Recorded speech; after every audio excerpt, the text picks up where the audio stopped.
우리 삶은 관계로 가득 차 있습니다. 출근길에 마주치는 이웃, 함께 일하는 동료, 주말에 만나는 친구들까지 하루에도 수십 명과 마주치고 대화하며 살아갑니다. 어떤 만남은 우리에게 기쁨과 에너지를 줍니다. 웃음이 끊이지 않고 함께 있으면 시간 가는 줄 모르는 사람들 말이죠. 하지만 모든 관계가 우리에게 좋은 영향을 주진 않습니다. 성경은 이 사실을 매우 분명하게 경고합니다. 잠언 말씀처럼 누구와 함께 하느냐가 결국 당신이 누구인지를 말해주게 됩니다. 함께 걷는 사람들이 당신의 삶의 방향을 결정한다는 것이죠. 생각해 보세요. 가까이 있는 5사람의 평균이 바로 당신의 모습이라는 말이 있습니다. 그들의 가치관, 습관, 말투까지 당신에게 스며들게 마련입니다. 성경은 이것을 잘 알고 있었습니다. 고린도전서 15장 33절에서 악한 동무들은 선한 행실을 더럽힌다고 경고하는 이유도 여기에 있습니다. 가까이 하면 복이 끊기고 인생이 무너질 수 있는 사람도 분명히 존재합니다. 내 삶에 축복을 가져다주는 관계가 있는 반면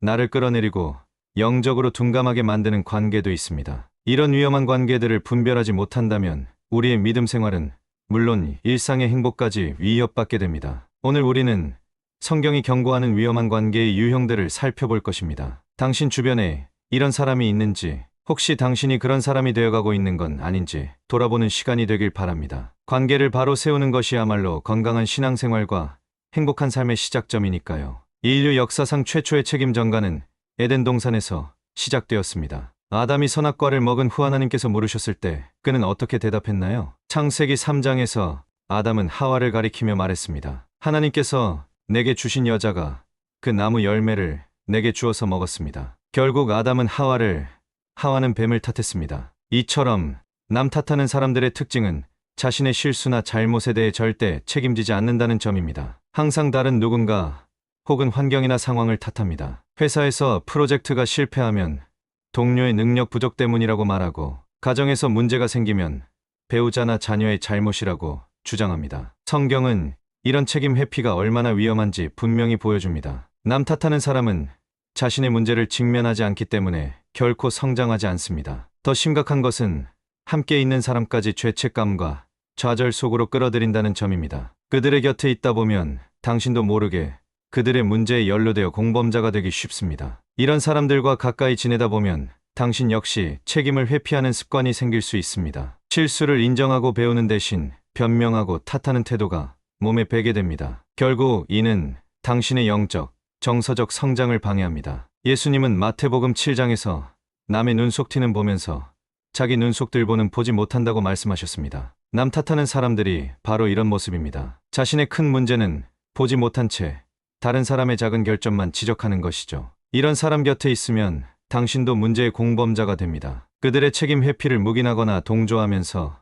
함께 성장의 기회를 놓치게 되는 것입니다. 진정한 관계는 서로의 잘못을 인정하고 함께 나아가는 것에서 시작됩니다. 우리 모두는 누군가에게 비밀을 털어놓은 경험이 있습니다. 그 순간 우리는 상대방을 신뢰한다는 표시로 자신의 약점이나 개인적인 이야기를 나눕니다. 하지만 그 신뢰가 깨질 때의 상처는 매우 깊습니다. 잠언 11장 13절은 이렇게 말합니다. 두루다니며 한담하는 자는 남의 비밀을 누설하나 마음이 신실한 자는 그런 것을 숨기느니라. 성경은 비밀을 지키지 못하는 사람에 대해 명확하게 경고합니다. 비밀을 쉽게 흘리는 사람들의 특징은 타인의 이야기를 가볍게 여긴다는 점입니다. 그들에게 다른 사람의 비밀은 그저 재미있는 대화 소재일 뿐입니다. 식사 자리에서 슬쩍 꺼내는 누군가의 사생활이나 친구 모임에서 나누는 동료의 약점은 그들에게 관심을 끌기 위한 도구가 됩니다. 이런 사람들은 결국 모든 관계를 깨뜨립니다. 한번 비밀을 누설한 사람은 또다시 그럴 가능성이 높습니다. 성경이 말하는 신실함이란 쉬운 순간뿐 아니라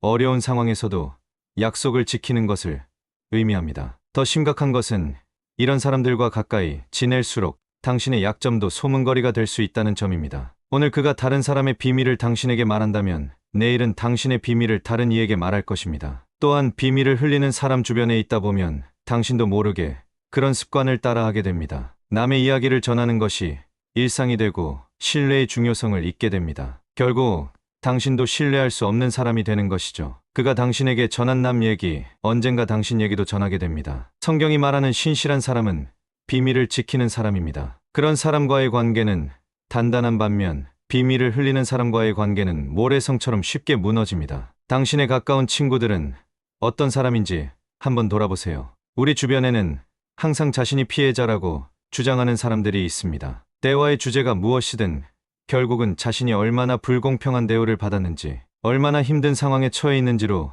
이야기를 돌립니다. 이들은 언제나 나만 힘들다며 모든 상황의 주인공이 되려 합니다. 이런 사람들의 특징은 자신의 삶에 일어나는 모든 부정적인 일에 대해 책임을 지지 않는다는 것입니다. 직장에서 승진에 실패했다면 상사가 편애했기 때문이고, 인간관계에 문제가 생겼다면 상대방이 자신을 이해하지 못해서라고 말합니다. 그들의 세계에서는 언제나 자신이 억울한 피해자입니다. 성경은 이와 반대되는 태도를 가르칩니다. 갈라디아서 6장 5절은 각자 자기 짐을 질 것을 말합니다. 예수님도 자신의 십자가를 지고 따르라고 말씀하셨습니다. 이는 우리 각자가 자신의 삶의 책임을 져야 한다는 의미입니다. 성경은 겸손하게 자기 짐을 지는 사람을 높이십니다. 피해자 코스프레를 하는 사람들과 함께 있으면 처음에는 그들에게 동정심을 느끼고 도움을 주고 싶어집니다. 하지만 시간이 지날수록 그 패턴이 반복되는 것을 발견하게 됩니다. 당신이 아무리 도와줘도 조언해도 그들은 계속해서 같은 상황에 빠지고 같은 불평을 반복합니다. 이런 관계가 지속되면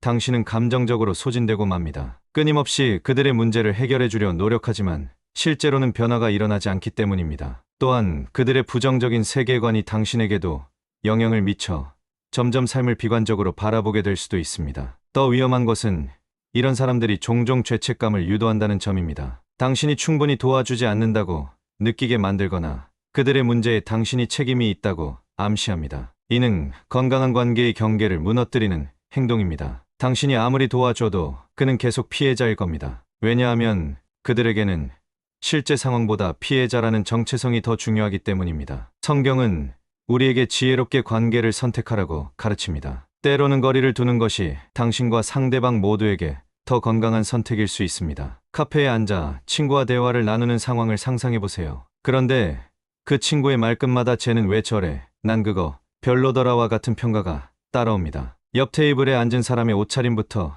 직장 동료의 업무 스타일, 교회 지체들의 신앙생활까지 모든 것에 대해 비판적인 견해를 쏟아냅니다. 이런 사람들은 마치 세상의 모든 것에 점수를 매기는 심사위원처럼 행동합니다. 그들의 눈에는 결점만 보입니다. 누군가의 단점이나 실수를 발견하면 마치 보물을 찾은 듯 이야기합니다. 하지만 성경은 이런 태도에 대해 분명한 경고를 주고 있습니다. 마태복음 7장 1절에서 예수님은 판단하지 말라. 그러면 너희도 판단받지 않을 것이라고 말씀하셨습니다. 이는 우리가 타인을 함부로 판단하는 것을 피해야 한다는 강력한 메시지입니다. 우리는 타인의 마음속까지 들여다볼 수 없으며 그들의 상황과 배경을 완전히 이해할 수 없기 때문입니다. 비판 중독자와 함께 있으면 가장 위험한 점은 그 습관이 전염된다는 것입니다. 처음에는 그저 그 사람의 말을 듣기만 했을 뿐인데 어느새 당신도 다른 이들을 쉽게 판단하고 비판하는 자신을 발견하게 됩니다. 비판은 중독됩니다. 듣다 보면